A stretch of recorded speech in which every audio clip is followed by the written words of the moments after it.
Welcome to TNPSC current affairs hub. இன்னைக்கு நம்ம பார்க்க போற கரண்ட் அஃபேர்ஸ் வந்து August 25th current affairs.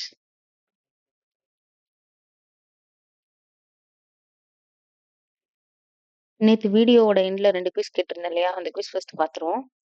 The Promotion and Regulation of Online Gaming Bill 2025 recently passed by Parliament seeks to. இதுக்கு அப்படின்னா இந்த promotion and regulation of online gaming bill எதுக்காக pass பண்ணியிருக்காங்க அப்படின்னா, ban money based online gaming, gambling and fantasy sports. Online கேம்ஸ்னா நமக்கு தெரியும், மணி based online கேம்ஸ்னா. கேம்பிளிங்னா சூதாட்டம். ஃபேண்டசி ஸ்போர்ட்ஸ்னா நம்ம அவுட்டோர்ல விளையாடுவோம் இல்லையா, கிரிக்கெட். அது வந்து வர்ச்சுவலா விளையாடுறது, அந்த மாதிரி சொல்லலாம். அதுதான் வந்து ஃபேண்டசி ஸ்போர்ட்ஸ். நெக்ஸ்ட் கொஸ்டின் வந்து ஹூ லான்ச் ஆதி கர்மா யோகி அபியான்? யாருன்னா ministry of tribal affairs. Next current affairs பார்ப்போம். Indian ports bill. இந்த பில் வந்து எப்போ பாஸ் பண்ணியிருக்காங்க அப்படின்னா ஆகஸ்ட் 18, 2025ல. எங்கே பாஸ் பண்ணியிருக்காங்கன்னா ராஜ்யசபால. இந்த இந்தியன் போர்ட்ஸ் பில் வந்து எதை ரீப்ளேஸ் பண்ணுதுன்னா Indian ports act of 1908 replace பண்ணுது. இந்தியன் போர்ட்ஸ் ஆக்ட்னா இந்திய துறைமுக சட்டம் அப்படின்னு சொல்லலாம். இது வந்து என்ன பண்ணுது அப்படின்னா provides establishment of maritime state development council. Council தான் ஒன்றும் இல்லை, ஒரு குழு அப்படின்னு வச்சுக்கலாம். எதுக்காக அப்படின்னா துறைமுக வளர்ச்சி இருக்கு இல்லையா, அதுக்காக மத்திய மாநில அரசு இருக்கு இல்லையா, அவங்க வந்து சேர்ந்து செயல்படுற குழு தான் வந்து இந்த establishment of maritime state development council. இந்த பில் வந்து என்ன அதிகாரம், என்ன உரிமை வந்து வழங்குது அப்படின்னா, இந்த bill empowers the government to notify a new port or to alter the limits of any port. அதாவது என்ன அதிகாரம் உரிமைகள் வந்து வழங்குது அப்படின்னா, ஒரு புதிய துறைமுகம் இருக்குல்ல, அதை அறிவிக்கிறதுக்கும், ஒரு துறைமுகத்தோட எல்லை இருக்குல்ல, அதை வந்து மாற்றம் செய்யறதுக்கும் அதிகாரம் வந்து இந்த இந்தியன் போர்ட்ஸ் பில் வந்து வழங்குது. நெக்ஸ்ட் கரண்ட் அஃபேர்ஸ் வந்து சைல்டு ஹெல்த் பத்தி பார்ப்போம். பேஸ்ட் ஆன் நியூட்ரிஷன் வந்து சைல்டு ஹெல்த் ரேங்கிங்ல எந்த ஸ்டேட் வந்து ஃபர்ஸ்ட்ல இருக்கு அப்படின்னா அருணாச்சல் பிரதேஷ் ஃபர்ஸ்ட்ல இருக்கு. இது வந்து செகண்ட் பொசிஷன்ல இருக்குன்னா கேரளா. தமிழ்நாடு வந்து இந்த சைல்டு ஹெல்த் அண்டர் நியூட்ரிஷன் பேசிஸ்ல எத்தனாவது பொசிஷன்ல இருக்கு அப்படின்னு சொல்லிட்டு நீங்க சொல்லுங்க, நீங்க கமெண்ட் பண்ணுங்க. அப்புறம் வந்து இந்த சைல்டு ஹெல்த் நியூட்ரிஷன் ரிலேட்டடா ஒரு சர்வே ஒன்று பண்ணியிருப்பாங்க. யாருன்னா காம்ப்ரிஹென்சிவ் நேஷனல் நியூட்ரிஷன் சர்வே. அவங்க என்ன சொல்லியிருக்காங்கன்னா 37% ஆஃப் சைல்டு வந்து ஸ்டண்டடா இருக்காங்க. வளர்ச்சி, அதாவது ஸ்டண்டட்னா வளர்ச்சி கம்மியா இருக்காங்கன்னு வச்சுக்கலாம். 37% ஆஃப் சைல்டு வந்து ஸ்டண்டடா இருக்காங்க. ஹெல்த்தியஸ்ட் சில்ட்ரன் வந்து எங்க இருக்காங்க அப்படின்னு இந்த சர்வே சொல்லுதுன்னா நார்த் ஈஸ்டர்ன் ஸ்டேட்லயும் கேரளாலையும் இருக்காங்க அப்படிங்கிற மாதிரி சொல்லுது. நெக்ஸ்ட் கரண்ட் அஃபேர்ஸ் வந்து ட்ரேட் அக்ரிமெண்ட். இந்த ட்ரேட் அக்ரிமெண்ட் வந்து இந்தியாவும் EAEU இவங்க வந்து சைன் பண்ணிக்கிட்டாங்க. Treaty of reference to begin free trade. ட்ரேட்னா நமக்கு தெரியும், வர்த்தகம். Trade between India and EAEU வந்து எவ்வளவு வந்து ட்ரேட் பண்ணி அவங்களுக்கு வந்திருக்கு அப்படின்னா 69 பில்லியன். எந்த வருஷத்துலனா இன் 2024ல.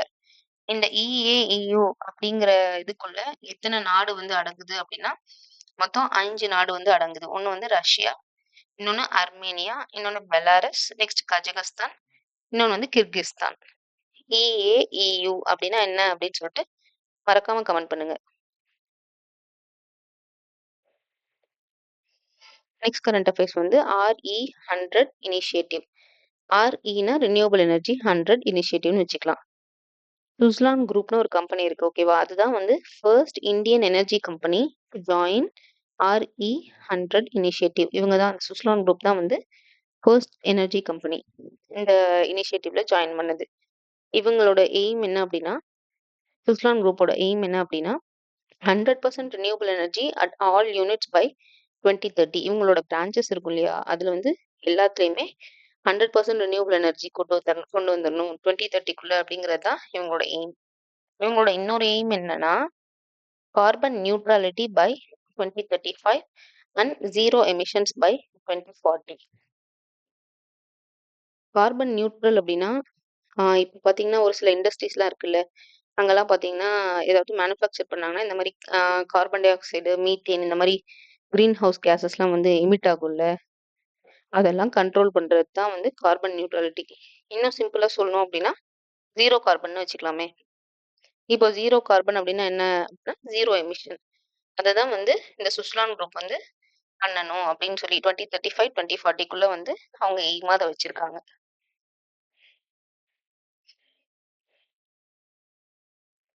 நெக்ஸ்ட் வந்து லிபுலேக் பாஸ்.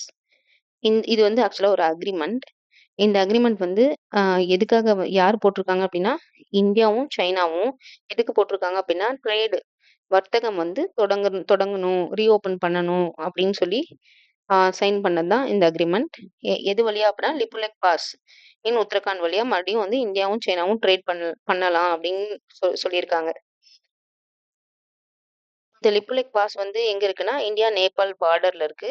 இது எது டிஃபைன் பண்ணுது அப்படின்னா, சுகாவ்லி ட்ரீட்டி 1816 வந்து டிஃபைன் பண்ணுது. சுகாவ்லி ட்ரீட்டி 1816 வந்து ஆம், நம்ம பிரிட்டிஷ் ஈஸ்ட் இந்தியா கம்பெனி இருக்காங்க இல்லையா, அவங்களும் நேபாளும் சைன் பண்ணிக்கிட்ட ட்ரீட்டி தான் வந்து இந்த சுகவுலி ட்ரீட்டி. என்னன்னா, பிரிட்டிஷ் ஈஸ்ட் இந்தியா கம்பெனியோட நேபாள் வந்து பாத்தீங்கன்னா வார்ல தோத்துட்டு இருந்திருக்காங்க. அப்போ அவங்க நேபாள் வந்து கொஞ்சம் லேண்ட் வந்து இவங்களுக்கு கொடுக்க வேண்டியதாயிருச்சு. யாருக்கு? பிரிட்டிஷ்க்கு. அப்போ சைன் பண்ண ட்ரீட்டி தான் இந்த Sugauli treaty 1816. Next solar tornado. Romania scientist இருக்காங்க இல்லையா, அவங்க வந்து டிஸ்கவர் பண்ணியிருக்காங்க இந்த சோலார் டொர்னாடோவையும் பிளாஸ்மா எரப்ஷனையும்.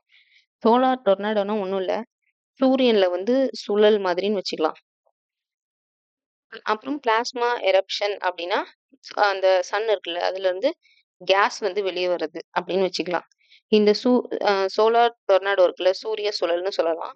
அது வந்து எவ்வளோ ஹைட்டுக்கு சன்ல நடந்திருக்கு அப்படின்னா, 1,30,000 கிலோமீட்டர் ஹைட்டுக்கு வந்து அந்த சுழல் வந்திருக்கு. அந்த அந்த சுழல்ல நம்ம பூமி இருக்கு இல்லையா, அந்த பூமி மாதிரி 10 பூமிய மேல அப்படியே ஹைட்டா அடுக்கி ஸ்டாக் பண்ணலாம். அவ்வளோ பெரிய சோலார் டொர்னாடோ வந்து நடந்திருக்கு அப்படின்னு சொல்லி ரொமானியன் சயின்டிஸ்ட் வந்து டிஸ்கவர் பண்ணியிருக்காங்க. நெக்ஸ்ட் வந்து கலை 2 ஹைட்ரோ எலக்ட்ரிக் பவர் ப்ராஜெக்ட்.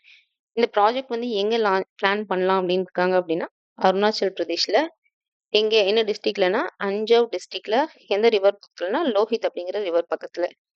எவ்வளோ இது மெகாவாட் இது பிளான் பண்ணியிருக்காங்க அப்படின்னா, ப்ராஜெக்ட் பிளான் பண்ணியிருக்காங்கன்னா 1200 மெகாவாட் ப்ராஜெக்ட் வந்து ஹைட்ரோ எலக்ட்ரிக் பவர் ப்ராஜெக்ட் வந்து பிளான் பண்ணியிருக்காங்க. இதோட எய்ம் என்ன அப்படின்னா, டு என்ஹான்ஸ் எனர்ஜி செக்யூரிட்டி.